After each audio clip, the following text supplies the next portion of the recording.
शांति। 11 अक्टूबर 2024 के ईश्वरीय महावाक्य। पहले एक नज़र मुरली के मुख्य पॉइंट पर। बाबा ने कहा, तुम बच्चों की बुद्धि में है कि हम जाते हैं शांति धाम। बाप ने आकर हाथ पकड़ा है, हाथ पकड़कर पार ले जाना होता है ना। कहते भी है हाथ पकड़ लो, क्योंकि विषय सागर में पड़े हैं। मुख से कुछ बोलना भी नहीं है, अंदर में सिर्फ याद रहे बाबा आया हुआ है लेने लिए। याद की यात्रा पर जरूर रहना है। इस याद की यात्रा से ही तुम्हारे पाप कटने हैं। आधा कल्प तुम मनुष्य मत पर चले हो, आधा कल्प देवी मत पर चले थे। अभी तुमको मिलती है ईश्वरीय मत। योग अक्षर नहीं कहो, याद की यात्रा कहो। और फिर बाबा ने कहा, बाबा रास्ता बता देते हैं। अभी तुम तो मृत्युलोक में हो, फिर अमरलोक नई दुनिया में होंगे। बाप लायक बनाकर ही छोड़ते हैं। सिर्फ बाप को याद नहीं करना चाहिए, साथ में ज्ञान भी चाहिए। ज्ञान से तुम धन कमाते हो ना। इस सृष्टि चक्र की नॉलेज से तुम चक्रवर्ती राजा बनते हो। बुद्धि में यह ज्ञान है। चारों तरफ लगाए फेरे, फिर भी हरदम दूर रहे, अर्थात बाप से दूर रहे। जिस बाप से बेहद का वर्षा मिलना है, उनको तो जानते ही नहीं। कितने चक्कर लगाए हैं, हर वर्ष भी कई यात्रा करते हैं। और फिर लास्ट में बाबा ने कहा, जिसको अमरलोक कहा जाता है, वहाँ काल होता नहीं जो किसको ले जाए। काल को हुक्म ही नहीं है नई दुनिया में आने का। यह अल्पकाल का सुख दुख तुमको रावण राज्य में ही मिलता है। मेरे राज्य में दुख की बात नहीं होती। सतयुग को कहा जाता है अमरलोक। देवताओं की भक्ति फिर भी अच्छी है, क्योंकि उन्हों का शरीर फिर भी सतोप्रधान है। बहुत है जिनकी रिंचक भी प्रीत बुद्धि नहीं है, कभी बाप को याद भी नहीं करते हैं, शिव बाबा को जानते ही नहीं है, मानते ही नहीं है। माया का पूरा ग्रहण लगा हुआ है। और अब सुनते हैं महावाक्यों को विस्तार से। मुरली का सार। मीठे बच्चे, बाप की याद के साथ साथ ज्ञान धन से संपन्न बनो। बुद्धि में सारा ज्ञान घूमता रहे, तब अपार खुशी रहेगी। सृष्टि चक्र के ज्ञान से तुम चक्रवर्ती राजा बनेंगे। प्रश्न है, किन बच्चों मनुष्यों की प्रीत बाप से नहीं हो सकती है? उत्तर है, जो रौरव नरक में रहने वाले विकारों से प्रीत करते हैं, ऐसे मनुष्यों की प्रीत बाप से नहीं हो सकती। तुम बच्चों ने बाप को पहचाना है, इसलिए तुम्हारी बाप से प्रीत है। दूसरा प्रश्न, किसी सतयुग में आने का हुक्म ही नहीं है? उत्तर है, बाप को भी सतयुग में आना नहीं है, तो वहाँ काल भी नहीं आ सकता है। जैसे रावण को सतयुग में आने का हुक्म नहीं, ऐसे बाबा कहते, बच्चे मुझे भी सतयुग में आने का हुक्म नहीं। बाबा तो तुम्हें सुखधाम का लायक बनाकर घर चले जाते हैं, उन्हें भी लिमिट मिली हुई है। ओम शांति। रूहानी बाप बैठ रूहानी बच्चों को समझाते हैं। रूहानी बच्चे याद की यात्रा में बैठे हुए हो। अंदर में यह ज्ञान है ना कि हम आत्माएं याद की यात्रा पर है। यात्रा अक्षर तो जरूर दिल में आना चाहिए। जैसे वह यात्रा करते हैं हरिद्वार अमरनाथ जाने की, यात्रा पूरी की, फिर लौट आते हैं। यहाँ फिर तुम बच्चों की बुद्धि में है कि हम जाते हैं शांति धाम। बाप ने आकर हाथ पकड़ा है, हाथ पकड़कर पार ले जाना होता है ना। कहते भी है हाथ पकड़ लो, क्योंकि विषय सागर में पड़े हैं। अब तुम शिव बाबा को याद करो और घर को याद करो। अंदर में यह आना चाहिए कि हम जा रहे हैं। इसमें मुख से कुछ बोलना भी नहीं है। अंदर में सिर्फ याद रहे बाबा आया हुआ है लेने लिए। याद की यात्रा पर जरूर रहना है। इस याद की यात्रा से ही तुम्हारे पाप कटने हैं, तब ही फिर उस मंजिल पर पहुंचेंगे। कितना क्लियर बाप समझाते हैं। जैसे छोटे बच्चों को पढ़ाया जाता है ना, सदैव बुद्धि में हो कि हम बाबा को याद करते जा रहे हैं। बाप का काम ही है पावन बनाकर पावन दुनिया में ले जाना। बच्चों को ले जाते हैं, आत्मा को ही यात्रा करनी है। हम आत्माओं को बाप को याद कर घर जाना है। घर पहुँचेंगे फिर बाप का काम पूरा हुआ। बाप आते ही है पतित से पावन बनाकर घर ले जाने। पढ़ाई तो यहाँ ही पढ़ते हैं। भला घूमो फिरो, कोई भी काम काज करो, बुद्धि में यह याद रहे। योग अक्षर में यात्रा सिद्ध नहीं होती है। योग सन्यासियों का है। वह तो सब है मनुष्यों की मत। आधा कल्प तुम मनुष्य मत पर चले हो, आधा कल्प देवी मत पर चले थे। अभी तुमको मिलती है ईश्वरीय मत। योग अक्षर नहीं कहो, याद की यात्रा कहो। आत्मा को यह यात्रा करनी है। वह होती है जिस्मानी यात्रा, शरीर के साथ जाते हैं। इसमें तो शरीर का काम ही नहीं। आत्मा जानती है हम आत्माओं का वह स्वीट घर है। बाप हमको शिक्षा दे रहे हैं जिससे हम पावन बनेंगे। याद करते करते तमो प्रधान से सतो प्रधान बनना है। यह है यात्रा। हम बाप की याद में बैठते हैं क्योंकि बाबा के पास ही घर जाना है। बाप आते ही है पावन बनाने, सो तो पावन दुनिया में जाना ही है। बाप पावन बनाते हैं, फिर नंबरवार पुरुषार्थ अनुसार तुम पावन दुनिया में जाएंगे। यह ज्ञान बुद्धि में रहना चाहिए। हम याद की यात्रा पर है। हमको इस मृत्यु लोक में लौटकर नहीं आना है। बाबा का काम है हमको घर तक पहुंचाना। बाबा रास्ता बता देते हैं।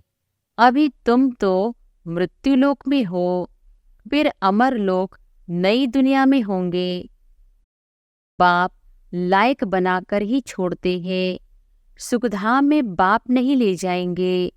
इनकी लिमिट हो जाती है घर तक पहुंचाना। यह सारा ज्ञान बुद्धि में रहना चाहिए। सिर्फ बाप को याद नहीं करना चाहिए, साथ में ज्ञान भी चाहिए। ज्ञान से तुम धन कमाते हो ना। इस सृष्टि चक्र की नॉलेज से तुम चक्रवर्ती राजा बनते हो। बुद्धि में यह ज्ञान है, इसमें चक्कर लगाया है। फिर हम घर जाएंगे, फिर नए सिर चक्र शुरू होगा। यह सारा ज्ञान बुद्धि में रहे तब खुशी का पारा चढ़े। बाप को भी याद करना है, शांति धाम सुखधाम को भी याद करना है। 84 का चक्र अगर याद नहीं करेंगे तो चक्रवर्ती राजा कैसे बनेंगे। सिर्फ एक को याद करना तो सन्यासियों का काम है, क्योंकि वह इनको जानते नहीं है। ब्रह्म को ही याद करते हैं। बाप तो अच्छी रीति बच्चों को समझाते हैं। याद करते करते ही तुम्हारे पाप कट जाने हैं। पहले तो घर जाना है। यह है रूहानी यात्रा। गायन भी है, चारों तरफ लगाए फेरे, फिर भी हरदम दूर रहे, अर्थात बाप से दूर रहे। जिस बाप से बेहद का वर्षा मिलना है उनको तो जानते ही नहीं। कितने चक्कर लगाए हैं। हर वर्ष भी कई यात्रा करते हैं। पैसे बहुत होते हैं तो यात्रा का शौक रहता है। यह तो तुम्हारी है रूहानी यात्रा। तुम्हारे लिए नई दुनिया बन जाएगी, फिर तो नई दुनिया में ही आने वाले हो, जिसको अमरलोक कहा जाता है। वहाँ काल होता नहीं जो किसको ले जाए। काल को हुक्म ही नहीं है नई दुनिया में आने का। रावण की तो यह पुरानी दुनिया है ना, तुम बुलाती भी यहाँ हो। बाप कहते हैं मैं पुरानी दुनिया में पुराने शरीर में आता हूँ, मुझे भी नई दुनिया में आने का हुक्म नहीं। मैं तो पतितों को ही पावन बनाने आता हूँ। तुम पावन बन फिर औरों को भी पावन बनाते हो। सन्यासी तो भाग जाते हैं, एकदम गुम हो जाते हैं, पता ही नहीं पड़ता है कहाँ चला गया, क्योंकि वह ड्रेस ही बदल लेते हैं। जैसे एक्टर्स रूप बदलते हैं, कभी मेल से फीमेल बन जाते हैं, कभी फीमेल से मेल बन जाते हैं, यह भी रूप बदलते हैं। सतयुग में थोड़ी ही ऐसी बातें होंगी। बाप कहते हैं हम आते हैं नई दुनिया बनाने। आधा कल्प तुम बच्चे राज्य करते हो, फिर ड्रामा प्लान अनुसार द्वापर शुरू होता है। देवताएं वाम मार्ग में चले जाते हैं। उन्होंने बहुत गंदे चित्र भी जगन्नाथपुरी में है। जगन्नाथ का मंदिर है, यूं तो उनकी राजधानी थी, जो खुद विश्व के मालिक थे। वह फिर मंदिर में जाकर बंद हुए, उनको काला दिखाते हैं। इस जगन्नाथ के मंदिर पर तुम बहुत समझा सकते हो, और कोई इनका अर्थ समझा नहीं सकते। देवता ही पूज्य से पुजारी बनते हैं। वह लोग तो हर बात में भगवान के लिए कह देते आप पे ही पूज्य, आप पे ही पुजारी, आप ही सुख देते हो, आप ही दुख देते हो। बाप कहते हैं मैं तो किसको दुख देता ही नहीं हूँ। यह तो समझ की बात है।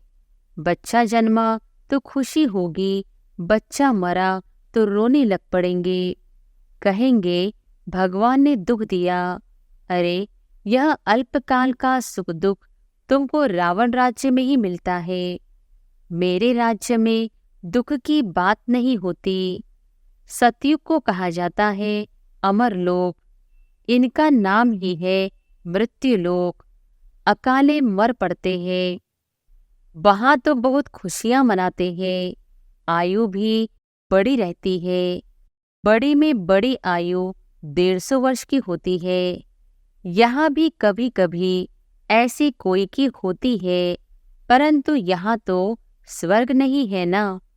कोई शरीर को बहुत संभाल से रखते हैं तो आयु बड़ी भी हो जाती है, फिर बच्चे भी कितने हो जाते हैं। परिवार बढ़ता जाता है, वृद्धि जल्दी होती है। जैसे झाड़ से टालियां निकलती है, 50 टालियां और उनसे और 50 निकलेंगी, कितना वृद्धि को पाते हैं। यहाँ भी ऐसे है, इसलिए इनका मिसाल बड़ के झाड़ से देते हैं। सारा झाड़ खड़ा है, फाउंडेशन है नहीं। यहाँ भी आदि सनातन देवी देवता धर्म का फाउंडेशन है नहीं। कोई को पता ही नहीं देवताएं कब थे, वह तो लाखों वर्ष कह देते हैं। आगे तुम कभी ख्याल भी नहीं करते थे। बाप ही आकर यह सब बातें समझाते हैं। तुम अभी बाप को भी जान गए हो और सारे ड्रामा के आदि मध्य अंत ड्यूरेशन आदि सबको जान गए हो। नई दुनिया से पुरानी, पुराने से नई कैसी बनती है यह कोई नहीं जानते। अभी तुम बच्चे याद की यात्रा में बैठते हो। यह यात्रा तो तुम्हारी नित्य चलनी है। घूमो फिरो, परंतु इस याद की यात्रा में रहो। यह है रूहानी यात्रा। तुम जानते हो भक्ति मार्ग में हम भी उन यात्राओं पर जाते थे। बहुत बार यात्रा की होगी जो पक्के भक्त होंगे। बाबा ने समझाया है, एक शिव की भक्ति करना वह है अव्यभिचारी भक्ति। फिर देवताओं की होती है। फिर 5 तत्वों की भक्ति करते हैं। देवताओं की भक्ति फिर भी अच्छी है, क्योंकि उन्हों का शरीर फिर भी सत्वप्रधान है। मनुष्यों का शरीर तो पतित है ना, वह तो पावन है। फिर द्वापर से लेकर सब पतित बन पड़े हैं, नीचे गिरते आते हैं। सीढ़ी का चित्र तुम्हारे लिए बहुत अच्छा है समझाने का। जिनकी भी कहानी बताते हैं ना, यह सब दृष्टांत आदि इस समय के ही है। सब तुम्हारे ऊपर ही बने हुए हैं। भ्रमरी का मिसाल भी तुम्हारा है, जो कीड़ों को आप समान ब्राह्मण बनाते हो। यहाँ के ही सब दृष्टांत है। तुम बच्चे पहले जिस्मानी यात्रा करते थे, अभी फिर बाप द्वारा रूहानी यात्रा सीखते हो। यह तो पढ़ाई है ना। भक्ति में देखो क्या क्या करते हैं। सबके आगे माथा टेकते रहते हैं। एक की भी ऑक्यूपेशन को नहीं जानते। हिसाब किया जाता है ना। सबसे जास्ती जन्म कौन लेते हैं, फिर कम होते जाते हैं। यह ज्ञान भी अभी तुमको मिलता है। तुम समझते हो बरोबर स्वर्ग था। भारतवासी तो इतने पत्थर बुद्धि बने हैं, उनसे पूछो स्वर्ग कब था, तो लाखों वर्ष कह देंगे। अभी तुम बच्चे जानते हो, हम विश्व के मालिक थे, कितने सुखी थे। अब फिर हमको बेगर टू प्रिंस बनना है। दुनिया नई से पुरानी होती है ना, तो बाप कहते हैं मेहनत करो। यह भी जानते हैं माया घड़ी घड़ी भुला देती है। बाप समझाते हैं बुद्धि में सदैव यह याद रखो, हम जा रहे हैं। हमारा इस पुरानी दुनिया से लंगर उठा हुआ है, नैया उस पार जानी है। गाते हैं ना, नैया हमारी पार ले जाओ। कब पार जानी है वह जानते नहीं है, तो मुख्य है याद की यात्रा। बाप के साथ वर्षा भी याद आना चाहिए। बच्चे बालिग होते हैं तो बाप का वर्षा ही बुद्धि में रहता है। तुम तो बड़े हो ही, आत्मा झट जान लेती है। यह बात तो बरोबर है। बेहद के बाप का वर्षा है ही स्वर्ग। बाबा स्वर्ग की स्थापना करते हैं, तो बाप की श्रीमत पर चलना पड़े। बाप कहते हैं पवित्र जरूर बनना है। पवित्रता के कारण ही झगड़े होते हैं। वह तो बिल्कुल ही जैसे रौ नर्क में पड़े हैं, और ही जास्ती विकारों में गिरने लग पड़ते हैं। इसलिए बाप से प्रीत रख नहीं सकते हैं। विनाश काले विपरीत बुद्धि है ना, बाप आते ही है प्रीत बुद्धि बनाने। बहुत है जिनकी रिंचक भी प्रीत बुद्धि नहीं है, कभी बाप को याद भी नहीं करते हैं। शिव बाबा को जानते ही नहीं है, मानते ही नहीं है। माया का पूरा ग्रहण लगा हुआ है, याद की यात्रा बिल्कुल ही नहीं।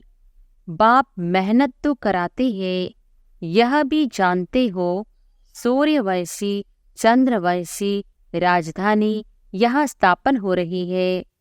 सतयुग त्रेता में कोई भी धर्म स्थापन होती नहीं। राम कोई धर्म स्थापन नहीं करते, यह तो स्थापना करने वाले बाप द्वारा यह बनते हैं। और धर्म स्थापक और बाप की धर्म स्थापना में रात दिन का फर्क है। बाप आते ही है संगम पर, जबकि दुनिया को बदलना है। बाप कहते हैं कलप कलप कलप के संगम युगे आता हूँ। उन्होंने फिर युगे युगे अक्षर रॉन्ग लिख दिया है। आधा कलप भक्ति मार्ग भी चलना ही है। तो बाप कहते हैं बच्चे इन बातों को भूलो मत। यह कहते हैं बाबा हम आपको भूल जाते हैं। अरे बाप को तो जानवर भी नहीं भूलते हैं, तुम क्यों भूलते हो? अपने को आत्मा नहीं समझते हो। देह अभिमानी बनने से ही तुम बाप को भूलते हो।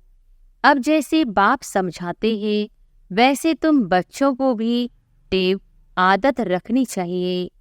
भपके से बात करनी चाहिए, ऐसे नहीं बड़े आदमी के आगे तुम फंक हो जाओ।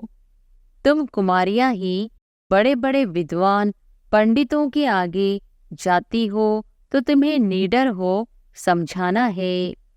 अच्छा, मीठे मीठे सिकिलधे बच्चों प्रति माता पिता बाप दादा का याद प्यार और गुड मॉर्निंग।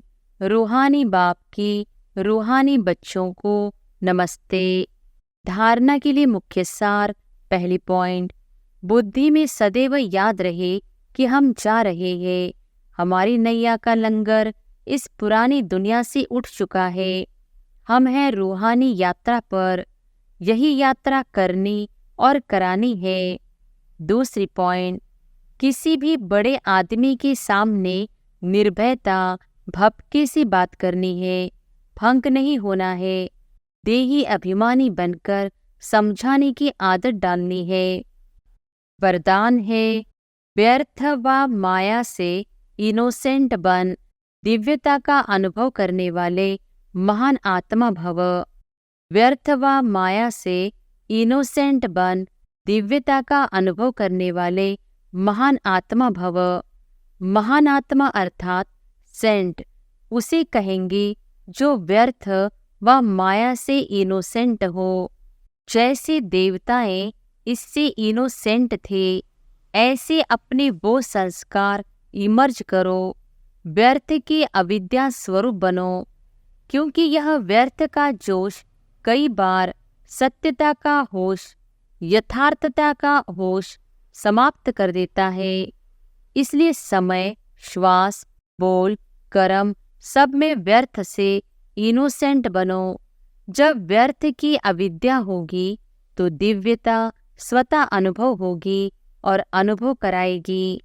स्लोगन है, फर्स्ट डिवीजन में आना है तो ब्रह्मा बाप के कदम पर कदम रखो। अच्छा, ओम शांति।